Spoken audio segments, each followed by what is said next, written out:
দাউদ আলাইহিস সালাম বলেন, আল্লাহ আমি কার কাছে রাজত্ব দিব? আমার তো অনেকগুলো ছেলে। আল্লাহ বললেন, তোমার যেই ছেলেটা খুব চালাক তাকে দাও। পরীক্ষা করার মাধ্যমটা কি? আল্লাহ একটা সিন্দুক দিলেন, দিয়ে বলেন, বলো এই সিন্দুকের ভিতরে কি আছে? তোমার যেই ছেলে বলতে পারবে তাকেই তুমি ক্ষমতা দেবে। দাউদ আলাইহিস সালাম এই সিন্দুক নিয়ে বসছেন, সকল ছেলেকে ডাকলেন, এর ভিতরে কি আছে? যে যার মতো করে বলতেছে, বাবা এটার ভিতরে এইটা আছে, ওইটা আছে, কারো কথাই লাগে না। শেষ পর্যন্ত সবার ছোট সুলাইমান আলাইহিস সালামকে বলা হলো, তুমি বলো তো এর ভিতরে কি আছে?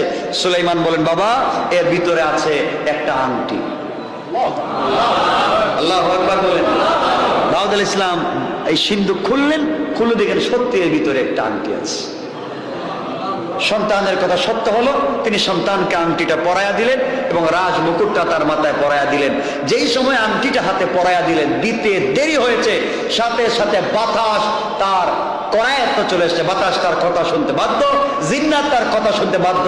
এক কথা আল্লাহর সকল সৃষ্টি তার পায়ের সামনে পৌঁছে গেল। খুব ক্ষমতা না এখন সুলাইমানের? বিশাল ক্ষমতা, বিশাল ক্ষমতা। তিনি একদিন চিন্তা করলেন, আমার তো অনেক কিছু আছে, আমার তো যা মন চায় তাই করতে পারি, কিন্তু এই দেশে পৃথিবীটা টিকায় রাখতে গেলে, কারণ তিনি একটা দেশের বাদশা না, গোটা সৃষ্টির, গোটা দুনিয়ার বাদশা সুলাইমান, বিশাল বাদশাহী।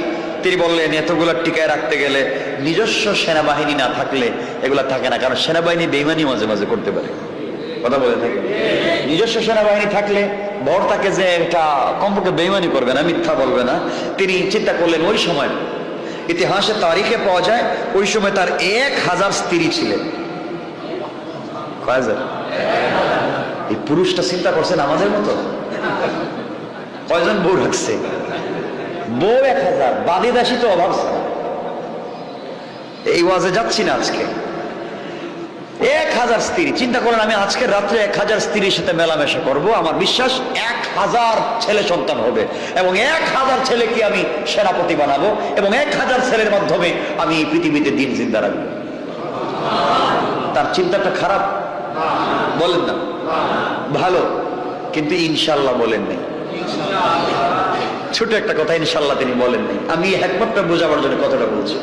সব ঠিক, আপনি ভালো কাজ করছেন, কিন্তু আল্লাহর উপরে ভরসা রাখবেন, নাহলে কাজ হবে না। তিনি ইনশাল্লাহ বললেন না।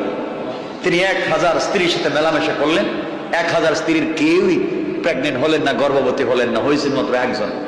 কয়জন? তিনি আফসোস করলেন, কি ভুল করলাম, কি কথা বলছি, কোনটা কোনটা ভুল হয়ে গেছে, নাহলে এমন তো হওয়ার কথা না। তাও কি হয়েছে?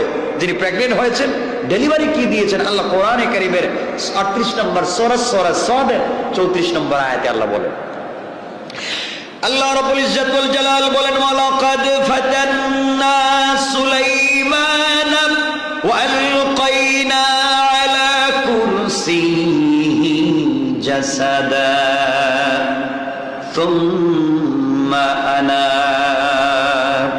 আল্লাহ বলেন, আমি তো সুলাইমানকে পরীক্ষা করলাম, তার আসনের উপরে রাখলাম একটা ধর।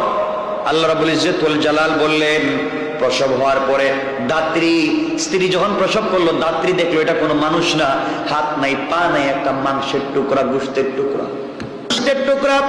এই মাংস পিণ্ড বা গোশতের টুকরাটাকে দরবারে নিয়ে এসে সুলাইমান আলাইহিস সালামের সিংহাসনের উপরে রেখে দিলেন। সুলাইমান নিজের ভুল বুঝতে পারলেন, আল্লাহর কাছে ক্ষমা প্রার্থনা করলেন, আর বলেন, আল্লাহ তাআলা, আমি মনে করেছিলাম স্ত্রী আমার, আমি মেলামেশা করলে সন্তান হবে আমার, ইনশাআল্লাহ বলি নাই, বুঝতে পেরেছি, ভুল হয়ে গিয়েছে, জীবনে এই কাজ আর করব না। কিন্তু আল্লাহ বললেন, না, তোমার একটা শিক্ষা দেওয়া দরকার, জীবনে যেন এই কাজ আর কেউ না করে। এই কাজ মানে ইনশাআল্লাহ না ছাড়ে। এজন্য আজকের থেকে আমরা বলবো, ইনশাআল্লাহ আগামীকালকে তোমার ঘর চুরি করবো, ইনশাআল্লাহ। নাকি? ইনশাআল্লাহ ভালো কাজে ব্যবহার করেন, ভালো কাজে ইনশাআল্লাহ বলেন। যারা আরবে গিয়েছেন, সৌদি আরবে, এরা দেখবেন কথায় কথা আলহামদুলিল্লাহ, সুবহানাল্লাহ, ইনশাআল্লাহ, মাশাআল্লাহ, মানে এছাড়া কোনো কথাই নেই, সুর, কিন্তু খালি ইনশাআল্লাহ করে। ঠিক কিনা বলেন? অভাব নাই ওদের, ওদের মুখে আছে ইনশাআল্লাহ, সুবহানাল্লাহ, মাশাআল্লাহ, জাযাকাল্লাহ, আলহামদুলিল্লাহ, হাইয়াকাল্লাহ, তাবারাকাল্লাহ, মানে বলতেই আছে। অথচ পাঞ্জাবির নিচে লম্বা জুব্বা পরছে, একটা পায়জামা পরে নাই। এত শয়তান, মানে এত শয়তান এরা। কিন্তু তাবারাকাল্লাহ মাশাআল্লাহর অভাব নাই। ভয় এদের ভিতরে, এই যে এমন কাজ হয়ে গেল এই সমাজে, আমরা এগুলো করি না। এজন্য আমরা আজকের থেকে সকল কাজে কি বলবো, আগামীকালকের থেকে নামাজ শুরু করব ইনশাল্লাহ। না, আমরা তখন পড়তেছি, আমরা এখন থেকে সালাত আদায় করতেছি, পড়েন আলহামদুলিল্লাহ।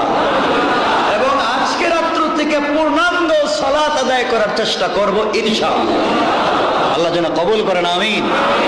কষ্ট পাচ্ছেন আমার কথা? যাক, এই ভুল সংশোধনের জন্য সুলাইমান ইসলামের দীর্ঘ একটা ঘটনা ঘটে গেল। এই ঘটনা আপনারা শুনেছেন, আমার কাছ থেকে শুনেছেন, লম্বা আলোচনা শুনেছেন। আমি ভিন্ন লাইনে আজকে বলার দরকার নাই। সুলাইমান ইসলাম এই আংটিটা রাখতেন এক এক জায়গায়, যেহেতু এটা এই আংটির মধ্যে ছিল ইসমে আজম। কি ছিল? ইসমে আজম তো বুঝেন, মানে আল্লাহর একটা নাম আছে ইসমে আজম। এটা যদি লিখে আপনি আগুনে দেন, আগুন জ্বালাবে না। সমুদ্রে জাপ দেন, আপনি ডুববেন না। শত্রুর মোকাবেলায় চলে যান, শত্রু আপনার কিছুই করতে পারবে না। তো এই আংটিতে ছিল ইসমে আজম। এর ইসমে আজমের বরকতে গোটা দুনিয়া তার পাগল, বাতাস তার সিংহাসন নিয়ে ঘুরে, আর সকল জিন্নাত তার কথা শুনতে বাধ্য। যাই হোক, এই আংটিটা ইসমে আজম লেখা ছিল, একদিন তিনি রেখে গিয়েছেন, ভুল হয়ে গিয়েছিল আংটি রাখতে গিয়ে। এরপর একটা বড় দুর্ঘটনা ঘটে গিয়েছে, সেটা অনেক লম্বা। এরপরে তিনি আংটিটা যেদিন ফিরে পাইলেন স্ত্রীর হাত দিয়ে, ওই দিন ছিল 10 মুহররম আশুরা। সুবহানাল্লাহ। মানে ঘটনা এখানে শেষ। যাই হোক, কটা ঘটনা বললাম? সুলাইমান ইসলাম আংটি যেদিন পাইছেন, এদিন একটা লম্বা ইতিহাস আছে, এটা আপনারা জানেন। একটা গোষ্ঠী ছিল যাদের নাম আমালিকা, জাব্বারিন। এই আমালিকা জাতি মুসা আলাইহিস সালাতু ওয়াস সালামের একটা সিন্দুক ছিল, বরকতে সিন্দুক, ওইটা তারা মারামারি করে নিয়ে গেল। এই বাক্স যেটা নিয়ে গেল, সিন্দুকের ভিতরে ছিল মুসা এবং হারুনের ব্যবহারের জিনিস, এবং এর ভিতরে সেলেটে লেখা, আল্লাহর নিজের লেখা তাওরাত, মুসা ইসলামের হাতের লাঠি, সব এটার ভিতরে ছিল। ওটা তারা চুরি করে নিয়ে গেল। নিয়ে যাওয়ার পরে তারা ফিরিয়ে দেয় না। তখন সকল মানুষ শামুয়েল আলাইহিস সালামের কাছে গিয়ে বলেন, হে নবী, আপনি আমাদের মধ্যে একজন বাদশা নিযুক্ত করে দিন, যিনি আমরা তার নেতৃত্বে আমাদের শত্রুদের সাথে যুদ্ধ করে আমাদের গৌরব পুনরুদ্ধার করতে পারি, আমরা এই বাক্সটা নিয়ে আসতে পারি।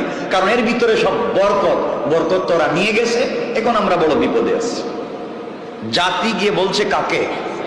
নবীকে। নবীর নাম শামুয়েল। নাম শুনছেন না? নাম কি নবীর? শামুয়েল, নবীর নাম।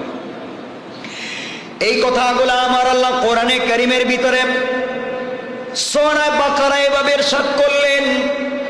আল্লাহ বলেন, আলাম তারা ইলাল মালাই মিন বানি ইসরাঈল মিন বাদি মূসা إذ قالوا لنبي لهم ابعث لنا ملكا نقاتل في سبيل الله قال هل عسيتم إن كتب عليكم القتال ألا تقاتلوا قالوا وما لنا ألا نقاتل في سبيل الله وقد أخرجنا من ديارنا وأبنائنا আল্লাহ রাব্বুল ইজ্জত ওয়াল জালাল বললেন, আমার নবীকে জানিয়ে দিচ্ছেন, আপনি কি মুসার পরে বনি ইসরাইল নেতাদেরকে দেখেননি? আল্লাহ বলছেন, আলাম তারা ইলাল মালাই মিন বানি ইসরাঈল মিন বাদি মূসা, আগো আমার পয়গম্বর, আপনি মুসার পরে বনি ইসরাইলের নেতাদেরকে কি দেখেননি? আসলেই তো রাসূল দেখেন নাই। রাসূল কি তখন ছিলেন না? আল্লাহ স্মরণ করিয়ে দিয়ে গুরুত্ব দিয়ে বোঝাতে চাচ্ছেন, লম্বা ব্যাখ্যা। আল্লাহ বুঝাচ্ছেন, তারা যখন তাদের নবীকে বলছিল আমাদের জন্য একজন বাদশা নিযুক্ত করে দিন, যাতে আমরা আল্লাহ পাকের পথে যুদ্ধ করতে পারি, তিনি বললেন, এমন তো হবে না যে তোমাদের জন্য যুদ্ধের আদেশ হবে আর তখন তোমরা যুদ্ধ না করো। তারা বলল, আমরা যখন নিজেদের আবাসভূমি সন্তান সন্ততি থেকে বহিষ্কৃত হয়েছি, অবশ্যই আমরা আল্লাহর পথে যুদ্ধ করব, আমরা ফিরে যাব না। আমার বন্ধুগণ, সামুয়েল বললেন, শোনো, তোমাদের অমূল্য সম্পদ হলো মূসা আলাইহিস সালামের রেখে যাওয়া বরকতময় সিন্ধুক। আমালিকাগণ সেটা ছিনিয়ে নিয়ে গিয়েছে। যে পর্যন্ত তোমরা আমালিকাদের বিরুদ্ধে যুদ্ধ করে সেটা উদ্ধার করতে না পারছো, ততক্ষণ পর্যন্ত শান্তি সমৃদ্ধি অর্জন করা কোনোভাবেই সম্ভব হবে না। সুতরাং অবশ্যই তোমাদেরকে আমালিকার বিরুদ্ধে তোমাদের গৌরব অর্জন করার জন্য, তোমাদের সবকিছু ফিরিয়ে আনার জন্য যুদ্ধের প্রস্তুতি নিতে হবে। আল্লাহ রাব্বুল ইজ্জত ওয়াল জালাল আরো বললেন, وقال لهم نبيهم إن الله قد بعث لكم طالوت ملكا। আল্লাহ রাব্বুল ইজ্জত ওয়াল জালাল বললেন, আর তাদের নবী তাদেরকে বলছিলেন, আল্লাহ অবশ্যই তালুতকে তোমাদের বাদশাহ নিযুক্ত করে দিয়েছেন। তালুত নামে একজন ব্যক্তিকে তোমাদের বাদশাহ নিযুক্ত করে দিয়েছেন। তারা বলল, আমাদের উপরে তার বাদশাহী কিভাবে হয়? এই কথার লম্বা আলোচনা আল্লাহ রাব্বুল ইজ্জত ওয়াল জালালের কাছে পয়গম্বর বলেন, আল্লাহ তাআলা, আমার উম্মত, আমার জাতি বিপর্যস্ত হয়ে গিয়েছে। মুসার রেখে যাওয়া বরকত সব মালিকা নিয়ে গিয়েছে। ওগুলা যদি আবার ফিরে পেতে হয়, অবশ্যই তুমি একজন বাদশাহ বানাইয়া দাও। আমার উম্মতেরা আমাকে বলছে বাদশার কথা। আয় আল্লাহ তাআলা, তুমি একজন বাদশাহ বানাইয়া দাও। আল্লাহর সাথে এলো এত ভালো সম্পর্ক থাকবার পরে পয়গম্বর বলেন নাই, আল্লাহ তুমি আমাকে বাদশাহ বানাইয়া দাও। তিনি বলছেন, আল্লাহ যাকে পছন্দ করেন একজন বাদশাহ বানাইয়া দেন।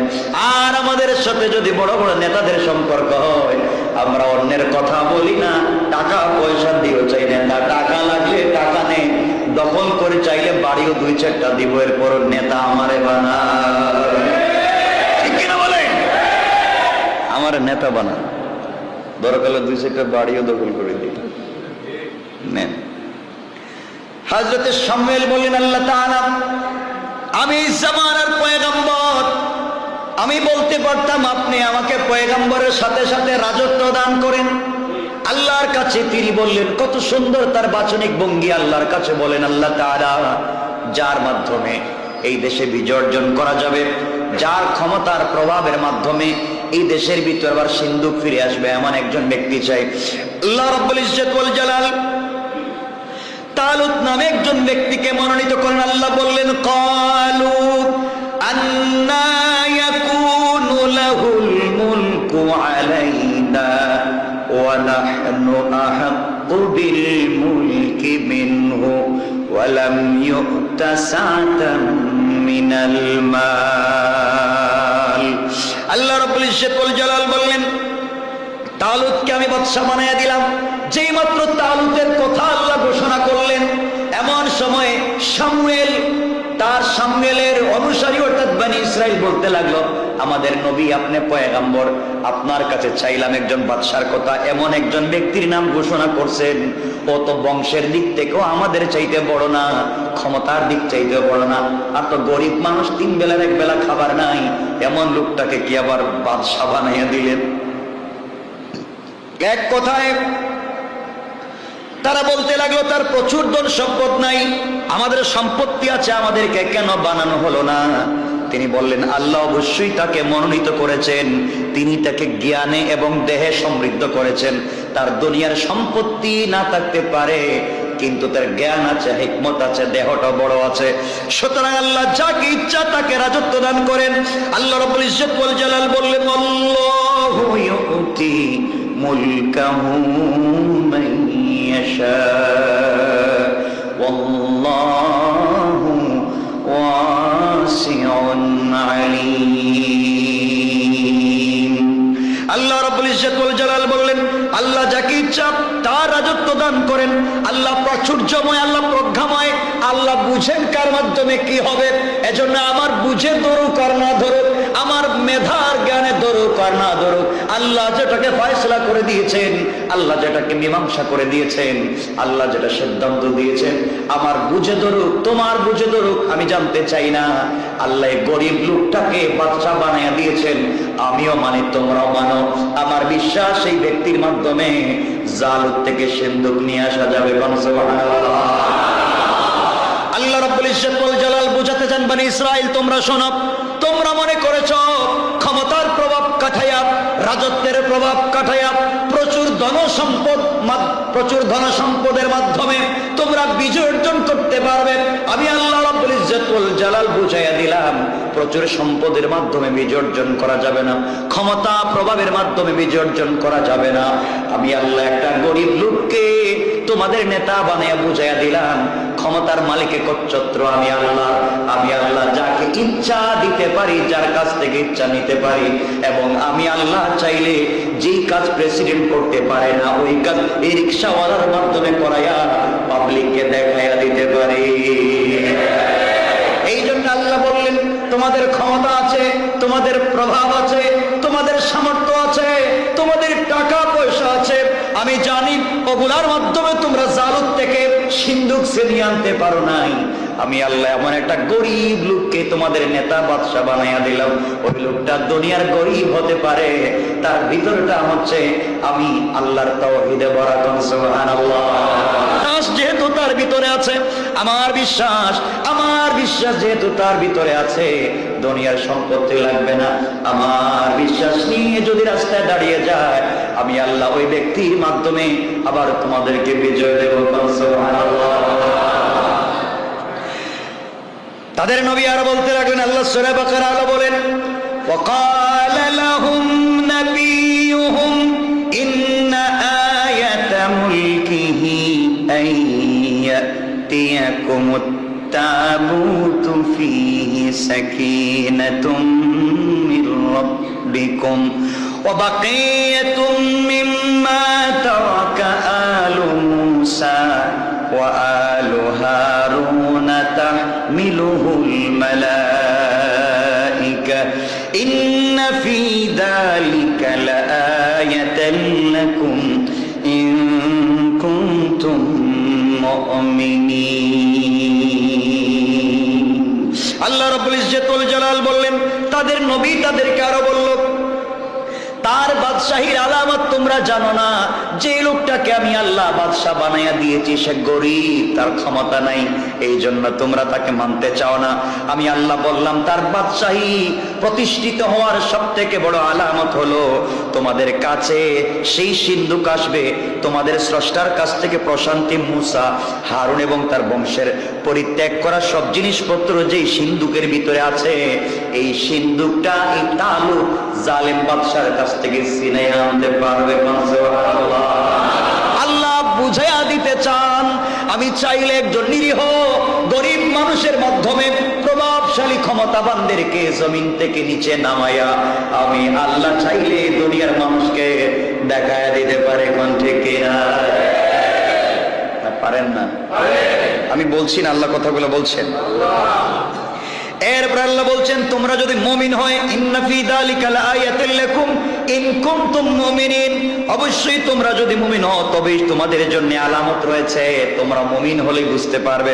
আমার বন্ধুগণ, লম্বা কথা, তারা বাদশাহী লাভের যোগ্যতা প্রমাণ, হযরতে তালুতের বাদশাহী লাভের যোগ্যতার প্রমাণ হলো শত্রু আমালিকার শক্তির জুড়ে তোমাদের কাছ থেকে যে সিন্ধুক নিয়ে গিয়েছে ওটা রাখতে পারবে না।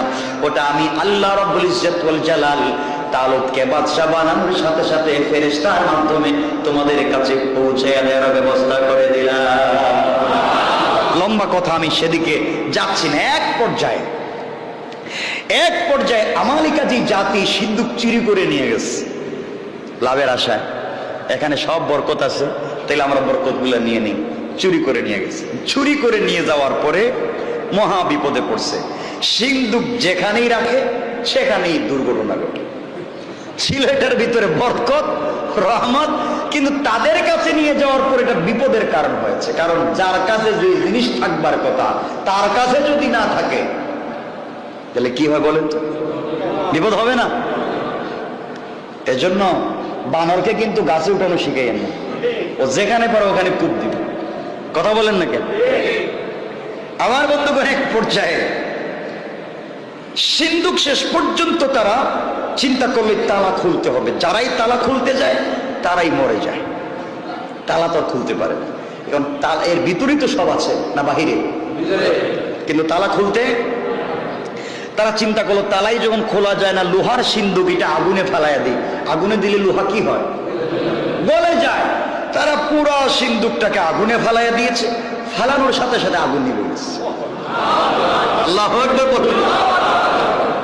বুঝলাম না, এটা তো নিভে যাওয়ার কথা না, এটা তো জলে একবারে গলে যাওয়ার কথা। ব্যাপারটা কি? আগুন যখন নিভে গেল, ভিতরে কি আছে তারা বের করতে পারলো না। তারা বিরক্ত হয়, অপমান করবার জন্যে মলমূত্র, টয়লেট, প্রস্রাব, ময়লা আবর্জনা যেখানে রাখে ওখানে নিয়ে তারা রাইখা দিয়েছে। নাউজুবিল্লাহ। এই কাজ যারা করলো, একটা ভালো জিনিসকে, সম্মানের জিনিসকে যারা অসম্মানী করলো, মর্যাদাপূর্ণ জিনিসকে যারা অপদস্থ করলো, আল্লাহ তাদেরকে শাস্তি দিলেন। কোরআনে বলছেন, আমি তাদেরকে এই শাস্তি দিলাম, তাদের টয়লেট মুখ দিয়ে আসতে আসতে তারা মরে গেল। নাউজুবিল্লাহ বলেন। যেটা নিজ দিয়া বাইরে হয় সেটা তাদের মুখ দিয়ে বের করেছে, এবং আমি আল্লাহ তাদেরকে বমির মাধ্যমে দুনিয়ার থেকে বিদায় করেছে। বলেন নাউজুবিল্লাহ। আল্লাহ বুঝাতে চান, সত্যের বিপরীতে যারা এই অবস্থান নিয়ে সম্মানকে অসম্মান করে, আমি আল্লাহ চাইলে আমার ক্ষমতা, প্রভাব, প্রতিপত্তি কাটিয়ে এই ধরনের বিপর্যয় নিয়ে আসতে পারেন কি পারেন না? আল্লাহ এই কথাটাই বোঝাতে চাই। আমার বন্ধুগণ, তারা দেখলো মহাবিপদ। এখন যেখানে রাখি এখানে বিপদ আসে, করা যায় কি? তারা চিন্তা করলো, আমাদের দেবতার ঘর আছে, বাপ দেবতার কাছে থাকুক, দেবতার কাছেই থাকুক, কমপক্ষে বিপদ থেকে তো দেবতা বাঁচাইব। বুঝলেন? তাদের বিশ্বাস তো দেবতাই সবকিছু থেকে বাঁচায়। কোন এমন একটা জিনিস আনছি ওটার থেকে তো বাঁচার কোনো পথ নাই, তাহলে দেবতার ঘরে নিয়ে রাখি। তারা যখন এই সিন্ধুকটা তাদের দেবতার ঘরে, দেব দেবীর ঘরে নিয়ে রাখছে, রাখার সাথে সাথে সকল দেব দেবী মূর্তিগুলা সেজদায় পড়ে গেছে। আল্লাহু আকবার। সেজদায় পড়ে গেছে। এখন তারা চিন্তা করলো, এইবার তো কি করা যায়? তারা চিন্তা করলো, বাপ, এখন বুঝতেছি আমাদের মূর্তিগুলো বিপদে পড়ে গেছে, আমাদের সব আল্লাহ বিপদে পড়ে গেছে। কাজ দরকার নাই, একটা গরুর গাড়িতে উঠাইয়া এই সিন্ধুকটাকে ভালো করে বেঁধে পরে ছেড়ে দিছে। আমাদের এলাকা থেকে ভাগাইয়া দে, দরকার নাই এত বরকতের আগে জান বাঁচা। আসলে বরকত আছে না নাই? তাদের জন্য বরকত না হয়ে গজব হওয়ার কারণ কি? কারণ এক নাম্বার আল্লাহর তাওহীদে বিশ্বাস না করা, দুই নাম্বার সম্মানিত জিনিসকে অসম্মানিত করা। আল্লাহ যাকে সম্মানিত করতে চায়, আপনি তাকে অসম্মানিত করতে চান। আল্লাহ কাউকে কান ধরে উপরে উঠাতে চায়, আর আপনি মিলিয়ে পায়ে ধরে টানেন। আল্লাহ কারোটা আমি উঠাতে চাই, তুমি টানতে থাকো। এজন্য আল্লাহ চাইলে কাউকে গাছতলার থেকে 10 তলায় উঠাতে পারেন, আর আল্লাহ চাইলে কাউকে 10 তলার থেকে টাইনা গাছতলায় নামায় দিতে পারে। এই ক্ষমতা কার? এই কথাটা আল্লাহ রাব্বুল ইজ্জতুল জালাল তেলাওয়াতকৃত আলোচ্য আয়াতে বলছেন। আল্লাহ বলছেন, আল্লাহু ইউতি মুলকাহু মান ইয়াশা, আমি যাকে ইচ্ছা তাকে ক্ষমতা দিতে পারি। এই ক্ষমতা আল্লাহর নাই? আমার বন্ধুগণ, যাই হোক, আমালিকা সম্প্রদায় জাব্বারি ছেড়ে দিছে। আল্লাহ বলেন, ফেরেশতা এবার যাও, এই ঘোড়ার গাড়িতে যে সিন্ধুকটা আছে ওইটা নিয়ে আসো। আর এদিকে শামুয়েল বললেন, তালুত যাও না, বের হও রাস্তায়। আমার বিশ্বাস আল্লাহ ফেরেশতাদের মাধ্যমে এই সিন্ধুকটা দিচ্ছেন, তুমি এটা রিসিভ করে তোমার বাদশাহী আমি আমার উম্মতের কাছ পর্যন্ত পৌঁছাবো, তুমি নিয়ে আসো, যাও। সুবহানাল্লাহ। এক পর্যায়ে সিন্ধুক নিয়ে আসা হলো। বনি ইসরাইলরা তো হতবাক হয়ে গেছে, কিরে আমরা এতদিন যুদ্ধ করে জানতে পারি নাই, তালুত একা একা গেল, তাও নিয়ে আসলো। সুবহানাল্লাহ। আল্লাহ বোঝাতে চাইলেন, বেচারা গরিব ছিল তো, দেখো ক্ষমতা কার।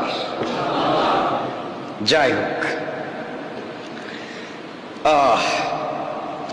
এরপরে আমার বন্ধুগণ, আবার তালুত বাহিনী আবার চিন্তায় পড়ে গেল, আমালিকার বিরুদ্ধে যুদ্ধ করতে হবে। আল্লাহ পাক হযরত শামুয়েলকে জানিয়ে দিলেন, বনি ইসরাইলের মধ্যে একটা যুবক আছে। মনে রাখবেন, কাকে জানাচ্ছেন? একজন পয়গম্বরকে। আল্লাহ পয়গম্বরকে জানিয়ে দিলেন, পয়গম্বর, ইসরায়েলের মধ্যে একটা যুবক আছে, এই যুবকটাকে তোমাকে খুঁজে বের করতে হবে। জোয়ান ছেলে, চমৎকার তার গলার কণ্ঠ, তার নাম দাউদ। আল্লাহু আকবার। তালুতের মাধ্যমে আমি সিন্ধুক আনাইছি, আর এই দাউদ নামে একটা ছেলে আছে, ওটাকে খুঁজে আপনি বের করেন, তালুতের সেনাবাহিনীর সাথে তাকে যুক্ত করে সেনা সদস্য বানাইয়া দেন। আমার বিশ্বাস এই দাউদ নামক ছেলের হাত ধরে আমি জালিম আমালিকা জাতিকে ধ্বংস করে দুনিয়ার থেকে বিনাশ করে দেব। বলেন না সুবহানাল্লাহ। লোক খুঁজে বের করতেছেন আল্লাহ, একজনের মাধ্যমে একটা করালেন। দাউদ আলাইহিস সালাম তখন নবুয়ত পান নাই, জোয়ান মানুষ, ইবাদত করেন, আল্লাহ আল্লাহ করেন, এই তার কাজ, আর কিছু নাই। তিনি একদিন পথ চলতে লাগলেন, তাকে খুঁজে হযরতে শামুয়েল সেনাবাহিনীতে যুক্ত করে দিলেন। তিনি এখন সেনা সদস্য। কে? দাউদ আলাইহিস সালাম, একজন সাধারণ সৈন্য। তিনি একদিন, কিন্তু সৈন্য পাবলিকের কাছে তিনি সাধারণ সৈন্য, কিন্তু আল্লাহর কাছে একজন মস্ত বড় বুজুর্গ। আল্লাহু আকবার। ইবাদত করে আল্লাহর কাছাকাছি পৌঁছে গিয়েছেন। তিনি একদিন রাস্তা দিয়ে হাঁটতেছেন। কে? আমার কথা কষ্ট পাচ্ছেন? একটু হাত উঠে দেখান কারা কারা ঘুমায় গেছে। মাঝে মাঝে হাত উঠে দেখে দিচ্ছে। আপনারা যে ঘুমাইও হাত উঠান এটা তো জানা নেই। এদিকে আছে? আচ্ছা আচ্ছা, যাই হোক, আমরা সামনের দিকে যাচ্ছি। খুব সংক্ষেপ করে করে বলি। এক পর্যায়ে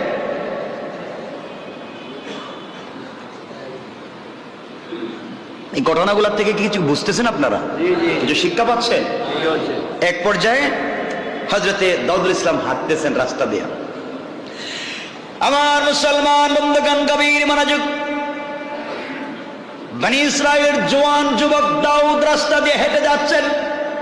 তালুতের সৈন্যবাহিনীর একজন সাধারণ সৈনিক রাস্তা দিয়ে যখন হেঁটে যাচ্ছেন, পথ চলার পথে তিনি একটা পাথরকে দেখলেন।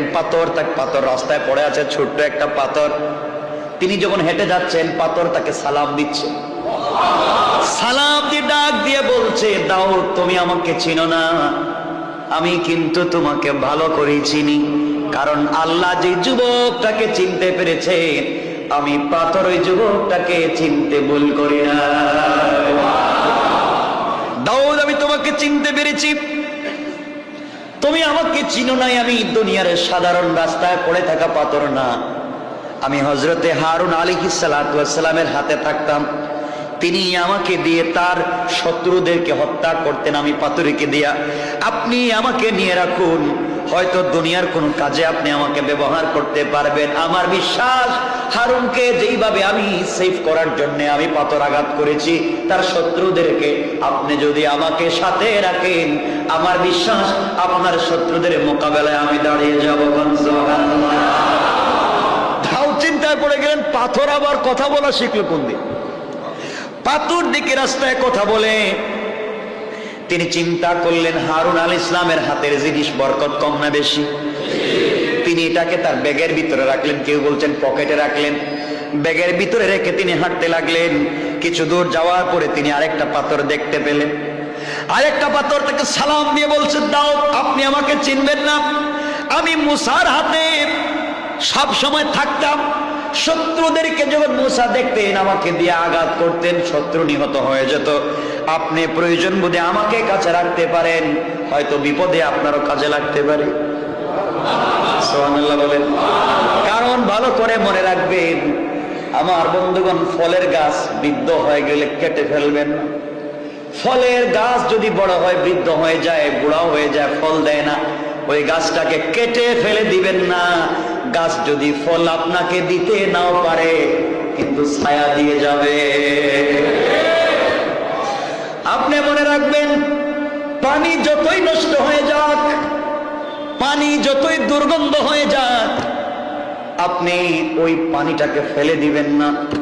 আপনার খাবারের কাজে ওই পানি যদি ব্যবহার না হয়, ওই পানি কিন্তু আগুন লেগে গেলে ওই পানি দিলে আগুন নিভে যাবে।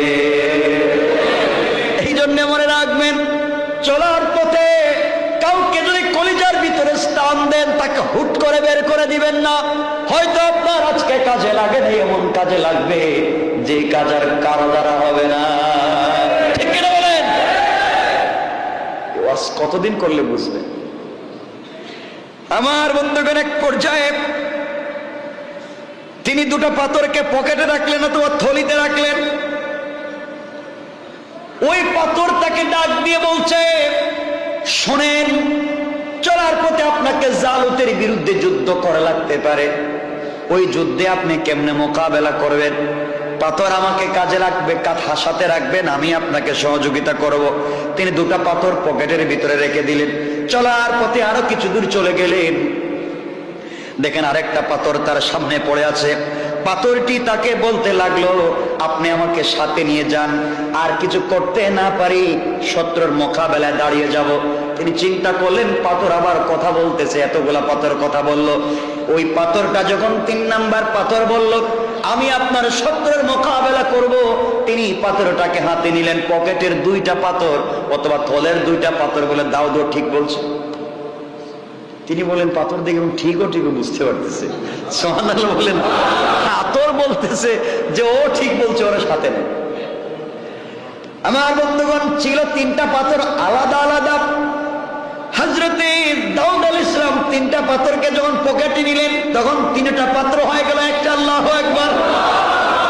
এক বাক্যে বলতে লাগলো, আমরা আলাদা আলাদা ছিলাম, শক্তি আলাদা আলাদা ছিল, এখন 3 শক্তি এক জায়গায়। পৃথিবীর যত বড় সুপার পাওয়ার ক্ষমতাবান হোক না কেন, কোন অস্ত্র লাগবে না, আপনি মোকাবেলার জন্য আমাদেরকে লাগাইয়া দিবে। পৃথিবীর কোন ক্ষমতা আপনারা কিছু করতে পারবে না। দাউদ বললেন এবার হইছে, বুঝতেছি না পাথর আবার কেমনে এগুলো বলে, করাচ্ছেন কে? এবার জালুতের বিরুদ্ধে যুদ্ধ হবে। তালুত তার সেনাবাহিনীতে বলে লক্ষ্য করে বলতে লাগলেন, তোমাদের মধ্যে কি এমন কোন বীর পহলওয়ান যুবক আছো যে পাপিষ্ঠ জালুতকে হত্যা করতে পারবে? যে পাপিষ্ঠ জালুতকে হত্যা করতে পারবে, আমি আমার দেশের অর্ধেকের রাজত্ব তাকে দিয়ে দিব। আমার একটা মেয়ে আছে, ওই মেয়েটাকেও তার কাছে দিয়ে দিব। সুবহানাল্লাহ। সবাই তো চিন্তা আছে, সবাই চিন্তা করার কথা না। এই সুযোগ কি আর হাতছাড়া করা যায়?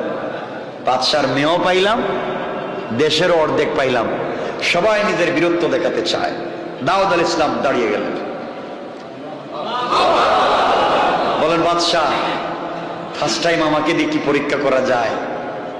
সবাই তাকায় কথা, জোয়ান ভাই, আপনি তো জোয়ান মানুষ কিন্তু বুড়াদের মতো চলেন, সব তসবিহ সুবহানাল্লাহ সুবহানাল্লাহ।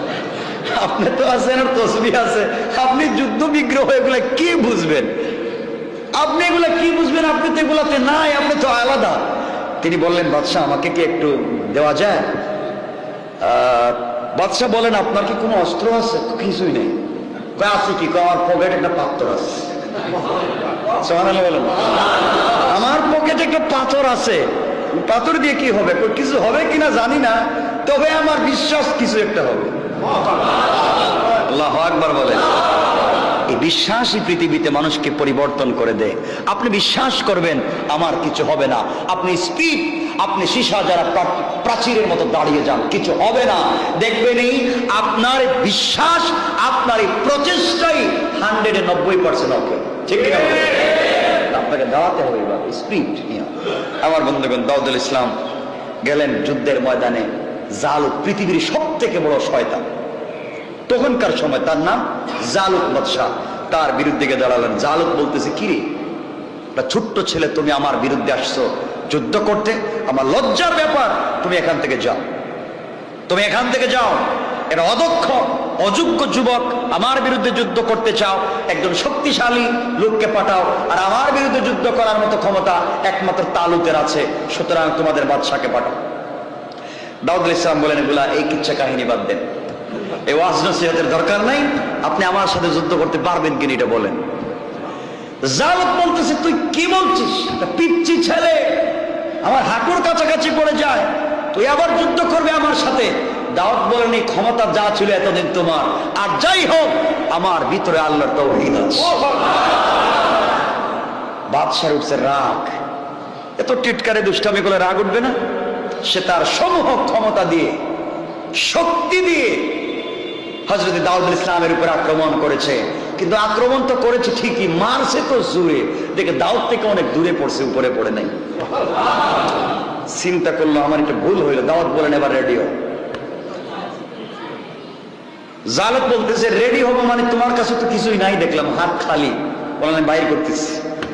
এই কথা বলে পকেটে হাত দিয়ে বাইর করছেন পাথর একটা। আল্লাহু আকবার। বাদশা কিরে পাথর দিয়ে কি করবে? পাথর বলতেছে কি করবে একটু পরে দেখবে। আল্লাহু আকবার। ও বুঝে ওঠার আগে পাথর দিয়ে তিনি যখন আঘাত করেছেন, আঘাত করতে দেরি হয়েছে, জালুত মরে 70 গজ মাটির নিচে পর্যন্ত পৌঁছে গেছে। আর যুদ্ধ করতে হয় এমনি জয়লাভ, সব ভাগছে, দেখছে পাথর দিয়ে যে কাজ করছে, যেখানে জালুত নাই আমরা থেকে লাভ কি, সব ভাগ জয়লাভ হয়ে গেছে। এই অভাবনীয় বিজয়ের মাধ্যমে মুসলমান সৈন্যগণ আল্লাহু আকবার ধ্বনিতে রণক্ষেত্রকে মুখরিত করে তুললেন। মুখরিত হয়ে গেল তৌহিদের আওয়াজ, পৌঁছে গেল সকল ঔপনিবেশিক মানুষের কাছাকাছি।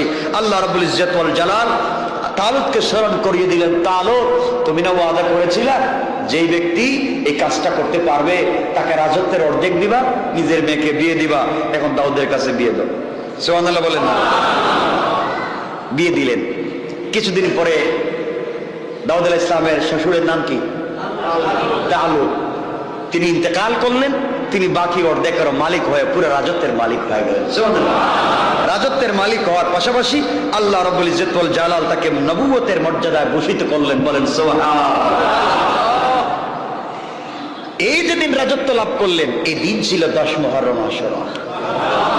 আল্লাহ রাব্বুল ইজ্জত ওয়াল জালাল বলেন ফাহাজামুহুম বিইذনিল্লাহি ওয়া কাতালা দাউদ জালুতা ওয়া আতাহুল্লাহুল মুলকা ওয়াল হিকমাতা ওয়া আল্লামাহু মিম্মা ইয়াশা।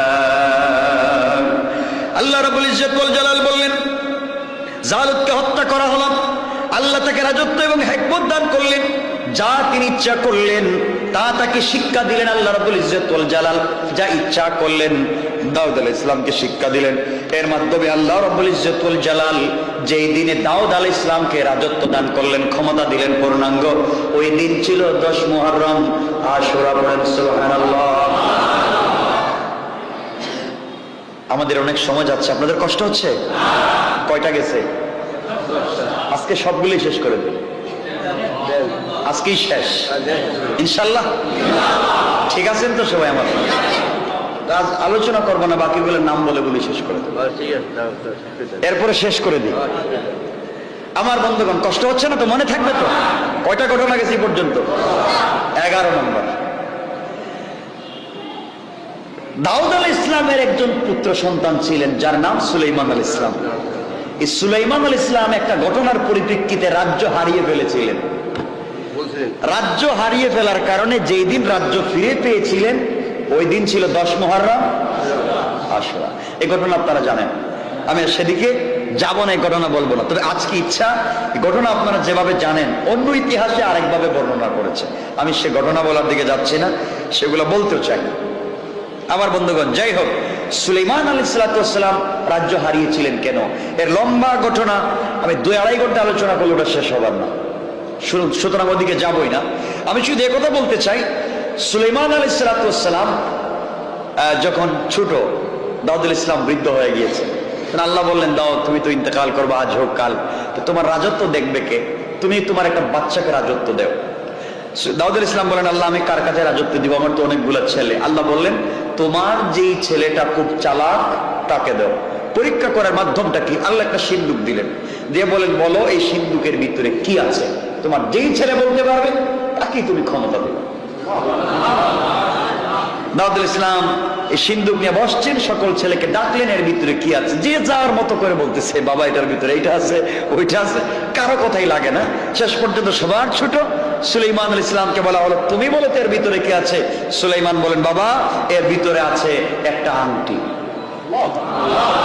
আল্লাহু আকবার বলেন। দাউদ আলাইহিস সালাম এই সিন্দুক খুললেন, খুলে দেখেন সত্যি এর ভিতরে একটা আংটি আছে। সন্তানের কথা সত্য হলো, তিনি সন্তানকে আংটিটা পরায়া দিলেন এবং রাজ মুকুটটা তার মাথায় পরায়া দিলেন। যেই সময় আংটিটা হাতে পরায়া দিলেন, দিতে দেরি হয়েছে, সাথে সাথে বাতাস তার করায়ত্ত চলে এসেছে, বাতাস তার কথা শুনতে বাধ্য, জিন্নাত তার কথা শুনতে বাধ্য, এক কথা আল্লাহর সকল সৃষ্টি তার পায়ের সামনে পৌঁছে গেল। খুব ক্ষমতা না এখন সুলাইমানের? বিশাল ক্ষমতা, বিশাল ক্ষমতা।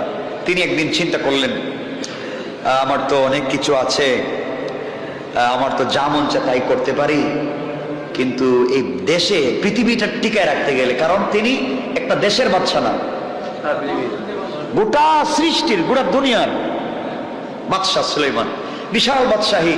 তিনি বললেন এতগুলা টিকায় রাখতে গেলে নিজস্ব সেনাবাহিনী না থাকলে এগুলা থাকে না, কারণ সেনাবাহিনী বেইমানি মাঝে মাঝে করতে পারে, কথা বলে থাকে। নিজস্ব সেনাবাহিনী থাকলে ভর তাকে যে এটা কমপক্ষে বেইমানি করবে না, মিথ্যা বলবে না। তিনি চিন্তা করলেন ওই সময় ইতিহাসে তারিখে পাওয়া যায় ওই সময় তার 1000 স্ত্রী ছিলেন। এই পুরুষটা চিন্তা করছেন আমাদের মতো, কয়জন বউ রাখছে? বউ 1000, বাদী দাসী তো অভাব ছাড়া।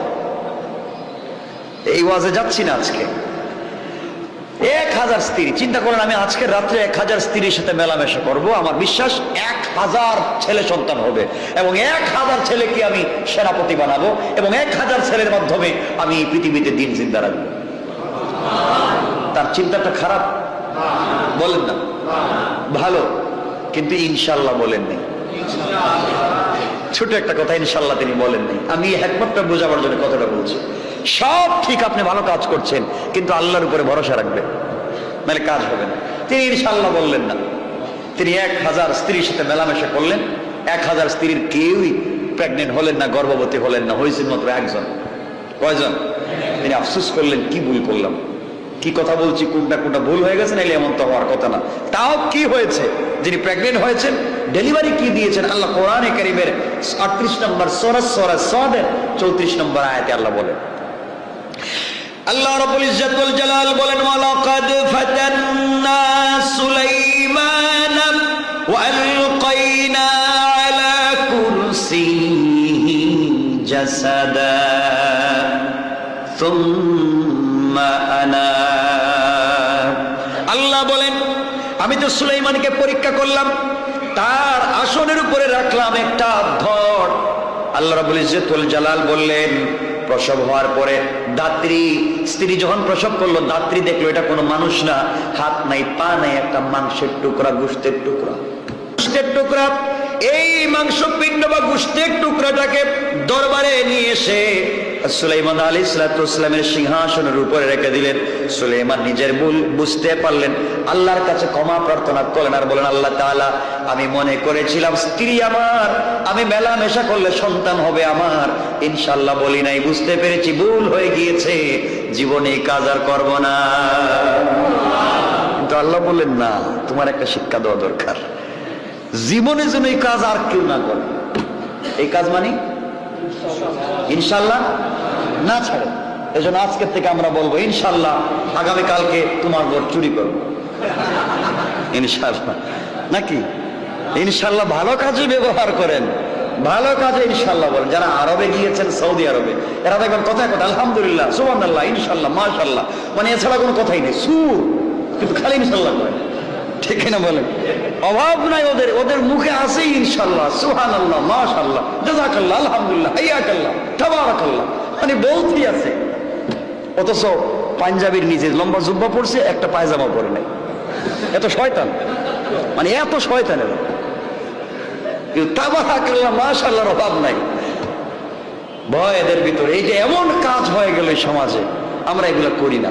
এজন্য আমরা আজকের থেকে সকল কাজে কি বলবো, আগামীকালকের থেকে নামাজ শুরু করব।